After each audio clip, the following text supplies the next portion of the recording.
Hola, bon dia a totes i tots.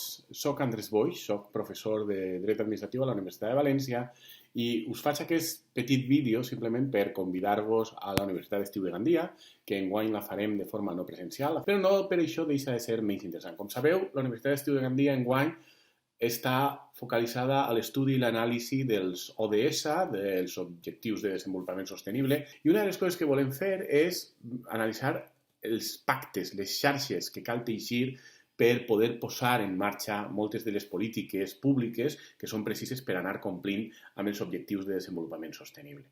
Com que soc professor de dret públic i una de les coses a les que jo m'he dedicat és a l'anàlisi de l'economia digital d'una banda i també a l'anàlisi del règim local i les qüestions locals, parlarem de moltes coses que jo crec que estan molt d'actualitat, per exemple, en la pandèmia de la Covid-19. Què fem amb la mobilitat a les nostres ciutats?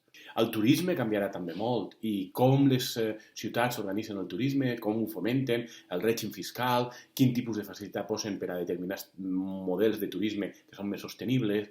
No només és que siguin qüestions importants a mitjan i llarg termini, és que a curt termini, en la situació a més en la que tenim, hem de parlar d'aquestes coses. Necessitem teixir aquests pactes. Ens cal una política urbana compromesa i que ho tinga clar.